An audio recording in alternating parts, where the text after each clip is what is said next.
Hello everyone, I'm François Picard. The attack happened last week, far from the front lines. Ukraine's president confirming the grim toll from the strike on a barracks housing troops at a base in the north of the country.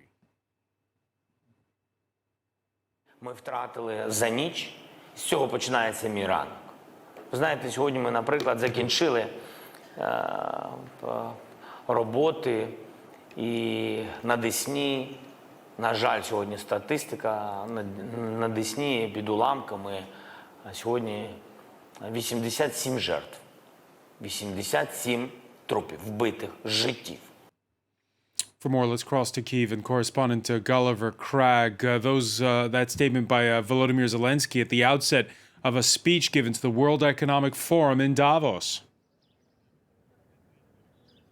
Yes, and it's quite rare for Ukrainian leaders to talk about military casualties. From time to time they do. They haven't given any overall figure. This is, as you said, I think the worst single attack in terms of military casualties. I actually drove past Desna on the day that this attack happened, and everybody there was extremely tight-lipped. They didn't want to talk about it. We were going to Chernihiv for a different report, but clearly this is a very big blow. Desna is one of the Ukrainian army's most important training bases. And the attack on Desna taking place far from the front lines.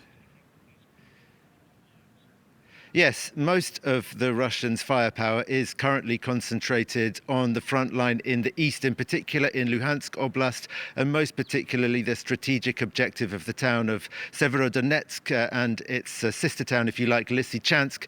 What they're doing is, bombarding in quite a haphazard way these cities, intense fighting going on for control of these cities. The Russians are also trying to push north from Popasna in the south of Luhansk region, which they have now control, and they're trying to block the one main road that still goes from Severodonetsk and Lysychansk into Donetsk region, and then the rest of Ukraine proper. It goes via the town of Bakhmut, which has also been hit by several strikes, and that road is now reportedly extremely dangerous. So it's very dangerous for the Ukrainians to try to evacuate any more civilians from Severodonetsk and Lysychansk. Another part of the Russians' tactics has been to blow up a bridge linking Severodonetsk and Lysychansk across the Siversky Donets River, which complicates things for Ukrainians in terms of getting supplies to forces who are in Severodonetsk and potentially getting anybody out of Severodonetsk if they decide that it becomes impossible to retain control of the city. So we could see a situation where Ukrainian soldiers are trapped there once again, as they were in Mariupol in the Azovstal steel plant. But what the Russians also want to try to do is to encircle that area by pushing in from the north as well as from the south. And there, this Siversky Donets River is proving to be a problem for them. There aren't bridges in the areas where the Russians are trying to push south, and they have so far failed to cross that river, being thwarted by Ukrainian attacks, one of which inflicted very severe damages on the Russian unit, or perhaps several units that were trying to cross the river. And the sense now that we really are in the midst of this phase two, where it's all about the east of the country and consolidating those gains in the Donbass region. What's the mood in terms of what lies ahead? Well, it's about taking control of the rest of Luhansk region at the very least, the administrative province of Luhansk, which makes up one half, if you like, of the Donbass.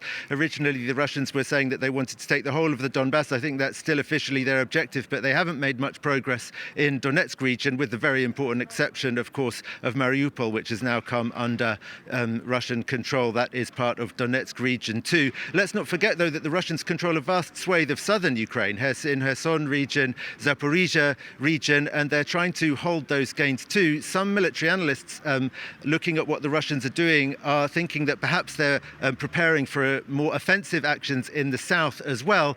But what the Ukrainians are saying is that sooner or later it's Ukrainian counteroffensives that are going to dominate the news agenda, that the Ukrainians think that the Russians' morale and also the numbers of troops and equipment that they've got is going to diminish and weaken them, and that the Ukrainian forces will be able to take back the land that the Russians have currently occupied. Gulliver Cragg reporting live from the capital. Many thanks for that update.